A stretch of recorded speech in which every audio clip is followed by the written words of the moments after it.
నిన్న అనంతపురం సభలో కూటమి ప్రభుత్వ నాయకులు, అదేవిధంగా చంద్రబాబు నాయుడు గారు, పవన్ కళ్యాణ్ గారు, వాళ్ళ నాయకులు అనేక మాటలు మాట్లాడారు. సూపర్ 6 సూపర్ హిట్ అయిందని చెప్పేసి కూడా మాట్లాడుకుంటున్నారు. ఇంకా పవన్ కళ్యాణ్ గారు చెప్పే మాట ఒకటే, మా కూటమి ఇంకో 15 ఏళ్ళు ఇలానే కొనసాగుతుంది, 15 ఏళ్ల పాటు చంద్రబాబు నాయుడు గారే సీఎంగా ఉంటాడు. ఇదే తర్వాత ఇంకా నారా చంద్రబాబు నాయుడు గారు కొన్ని మాటలు మాట్లాడాడు. చంద్రబాబు నాయుడు గారు గత 5 ఏళ్లలో వైసీపీ చేయని పనిని 100 రోజుల్లో మేము పూర్తి చేశాం అని చెప్పేసి మాట్లాడారు. ఏం పని పూర్తి చేశారో చంద్రబాబు నాయుడు గారు క్లారిటీ ఇవ్వలేదు. పూర్తి చేశాం, ఏ పని పూర్తి చేశారు, పలానా పని మేము స్టార్ట్ చేశాం, ఇదిగో 100 రోజులు కాకపోతే ఈ 1.5 yearలో మేము ఇది కంప్లీట్ చేశామని చెప్పేసి పర్టికులర్గా ఒకదాన్ని చూపించి చెప్పలేకపోయారు. ఏదైనా సరే, ఈవెన్ సూపర్ సిక్స్ ఏం అమలు అయ్యాయని చెప్పేసి సూపర్ హిట్ అనుకుంటున్నారో మనకైతే అర్థమే కాదు.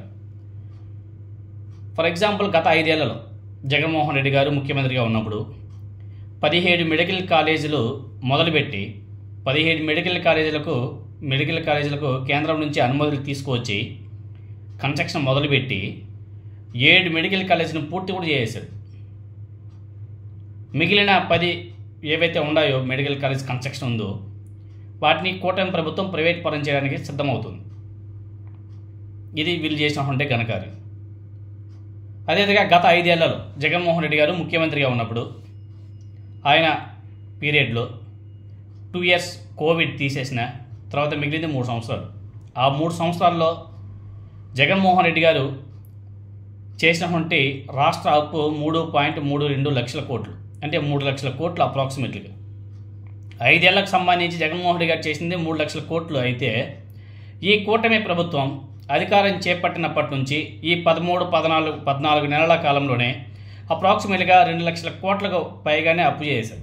2 కోట్లకు పైగానే ఈ 1.5 సంవత్సరంలోనే.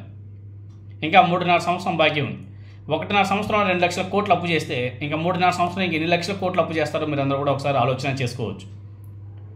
ఈ అప్పుల గురించి మాత్రం ఏ పచ్చ మీడియా రాయదు.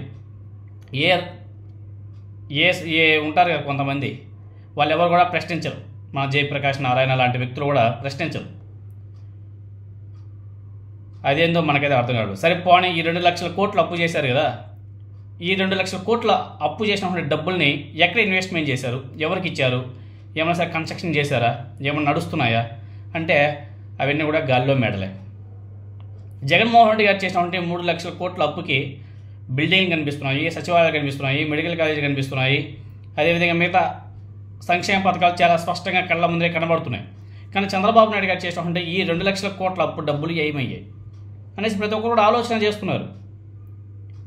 అదేవిధంగా గత జగన్మోహన్ రెడ్డి గారు ముఖ్యమంత్రిగా ఉన్నప్పుడు ఆ 5 ఏళ్లలో 6.4 లక్షల మందికి శాశ్వత కాంట్రాక్ట్ అవుట్సోర్సింగ్ ఉద్యోగాలు ఇస్తే జగన్మోహన్ రెడ్డి గారు ఈ కూటమి ప్రభుత్వం అధికారం చేపట్టిన తర్వాత అప్రాక్సిమేట్గా 3 లక్షల పైగా ఉద్యోగాలు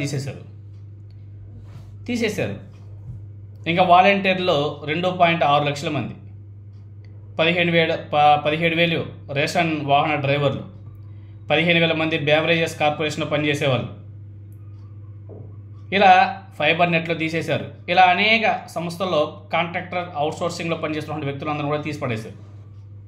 జగన్మోహన్ రెడ్డి గారి పాలనలో ఏనాడు కూడా రైతులు రోడ్లు ఎక్కాలి. మనకు తెలిసి అయితే ఏ రైతు కూడా రోడ్డు ఎక్కలా, మాకు గిట్టుబాటు ధర రాలేదు, మాకు ఎరువు అందలేదు, మాకు ఇది పలానా ప్రాబ్లం అని చెప్పేసి ఏ రోజు కూడా ఏ రైతు కూడా రోడ్డు ఎక్కిన పాపాన లేదు. కానీ ఈ కూటమి ప్రభుత్వంలో యూరియా కోసం రోడ్డు ఎక్కి తన్నుకుంటున్నారు. ఇంకా చంద్రబాబు నాయుడు గారు ఇంకో మాట అన్నాడయ్యా, పులివెందుల ఒంటిమిట్ట ఎన్నికల్లో వైసీపీ బెండి తీశాం, పోలింగ్ బూతులు మార్చి ఆ గ్రామాల ఓటర్లను పోలింగ్ బూత్లోకి రానివ్వకుండా ఏ విధంగా దాడులు చేసి గుద్దేసుకొని గెలిచారో ప్రజలందరూ కూడా తెలుసు. అది కూడా ఒక గెలిపేనా? అక్కడ వైఎస్ఆర్ కాంగ్రెస్ పార్టీ వాళ్ళని ఓటు కూడా వేయలేదని చెప్పేసి తెలుగుదేశం పార్టీ అనుకూల మీడియా సంస్థ ఆర్టీవీ లైవ్ ఇచ్చారు. దాని గురించి ఎవరు కూడా మాట్లాడరు. చంద్రబాబు నాయుడు గారు మైక్ పట్టుకుంటే అంతే అలా అలా మాట్లాడేసుకుంటూ పోతుంటాడు. తర్వాత ఇంకొక మాట అన్నాడు, జగన్ ధృతరాష్ట్ర కౌగిలి, ఆయన నమ్మితే నాశనమే అని చెప్పేసి మాట్లాడాడు. నమ్మకానికి బ్రాండ్ అంబాసిడర్ వైఎస్ఆర్ ఫ్యామిలీది, అపనమ్మకానికి బ్రాండ్ అంబాసిడర్ మీరు. ఎవరిని అడిగినా చెప్తారు, ఎందుకంటే గత 1.5 సంవత్సరం నుంచి ప్రజలందరూ కూడా చూస్తున్నారు.